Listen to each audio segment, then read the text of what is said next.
What's up, guys, and welcome back to another NBA news and analytic commentary episode. Today is June 29th, 2021, and I'm very sorry for the later upload. Usually I like to upload this in the morning in Eastern Standard Time, except I've been a little bit busy today. I'm actually leaving on vacation tomorrow, but I'll still try my best to get at least one upload out to you guys tomorrow. And thank you guys so much for 400 subscribers. I never thought I'd get this far, except I couldn't do it without you guys, so thank you so much. But anyways, now for what you're here for. Today I'm going to be talking about Game 5 of the Western Conference Finals between the Phoenix Suns and the Los Angeles Clippers. And the Clippers were able to win this game, except they are still down 3-2, heading back to Game 6 in LA on tomorrow, which is Wednesday. And overall, I feel like the Phoenix Suns, this was their chance to close out this series, and they didn't, because they had won Game 4 on the Los Angeles Clippers home court in Staples Center.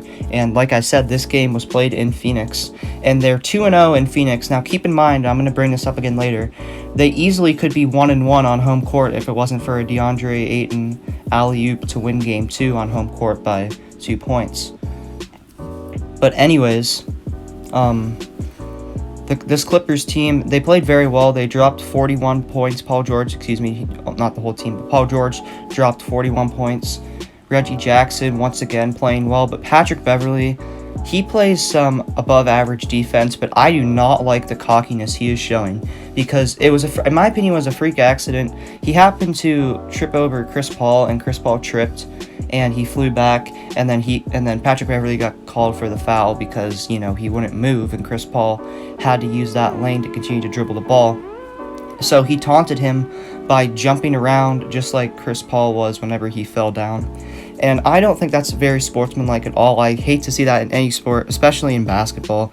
And I honestly want to see Patrick Beverley cry if they lose this series. But this series is not over like many people say, because Game 6 is in LA, and Tyronn Lue is the best coach ever from a statistical standpoint, from a win-to-loss scenario, when they're losing in any sort of playoff series, especially when they're down 3-1. He was the head coach of the Cavaliers in 2016 when they came back in the NBA Finals down 3-1. They're the only team to ever do that. So let's just say the Clippers take Game 6, and there will be a Game 7 in Phoenix. Right? Now, if they had prevented the DeAndre Ayton alley-oop, then they would be the team up 3-2. It wouldn't be the Suns, it would be the Clippers up 3-2, heading back to home court for a Game 6 to close out the series. But that's not the case. So if they win on home court, in the real-life scenario, it'll be tied 3-3 with a Game 7 on Friday night in Phoenix, Arizona. And keep in mind, the Clippers just won in Phoenix today, so they have a 1-2 record in Phoenix in this series. But like I said, if DeAndre Ayton hadn't had the miracle alley-oop with 0.9 seconds to play to win Game 2 on home court, they would be 2-1 instead of 1-2 in Phoenix. And although you can't, those are odds, like that's an odd, there's a 2-1 odd that the Los Angeles Clippers could steal a Game 7 in Phoenix. However, basketball in any sport is never determined by the odds. It's determined by the play of the players on the court at any given time.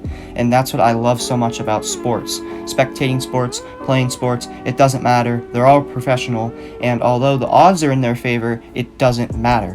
But luckily, the odds aren't in their favor. The odds would be in Phoenix's favor because obviously they have home court advantage. But they can back it up because they're 2-1 on home court. But it could easily be 1-2. And this series, if it goes to a Game 7, the DeAndre Ayton alley-oop would determine the winner of the series. Because, like I said, this game, the Clippers could be up 3-2 right now if they just would have prevented that miracle alley-oop in Game 2. But instead they didn't, so they have to win 2 in a row, which I feel like is very doable. I still feel like the series is a toss-up, because Paul George has came to play. Other than those 2 missed free throws in Game 2, he has came to play. He's played the most minutes out of any player in the playoffs. And keep in mind, Kawhi Leonard is not playing the rest of the series. And if they make the finals, there's a good chance he won't play that either. He won't play in the finals either, against either the Milwaukee Bucks or the Atlanta Hawks. But this Clippers team is still very much alive. They have great coaching. They have great depth. And I just love the direction that this team is going in. And I like to see quality basketball, and just the role players step up when they need to, and the star player, the number 2 guy who could be a number 1 on most teams in Paul George, step it up, go to the plate, and hit a grand slam whenever they need him to. Baseball reference there.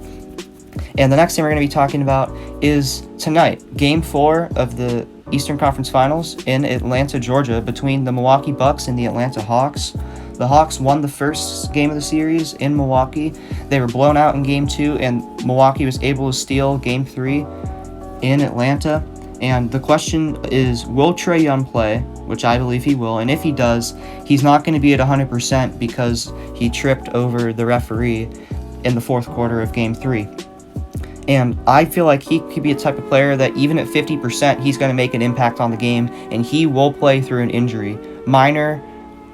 Even if it's minor, or he'll try to severe. They're not going to let him play if it was like an ACL injury, which he doesn't have, thankfully. But he would want to play with that. I know he would, except the organization and the NBA simply wouldn't let him. But if the Hawks can win, then the series will be tied up 2-2. But if the Bucks win, it'll be 3-1 in the Milwaukee Bucks' favor, heading back to home court for a Game 5. A Game 6, if needed, will be played in Atlanta, and a Game 7 will be played in Milwaukee if needed, which I don't think this series is going to go to 7. It'll go to 5 or 6. And this is a huge game for both teams, because if the Bucks can win this game and go up 3-1, they have to win 1 out of 3 games. 2 of them would be on home court.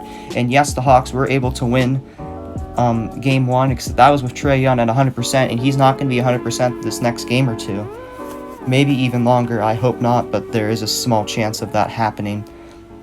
So, in my opinion, if the Bucks win tonight, they're going to the NBA Finals. It's as easy as that for me. But if they lose, it's still a series, and that's the way I see it. So let me know what you guys think in the comment section below. Who do you guys think is going to win both series, and what is your NBA Finals prediction? I hope it's the Hawks and the Suns, except I'm going to say the Suns and the Bucks. Thank you guys so much for watching. Subscribe if you want to. Like the video if you like the video. Peace.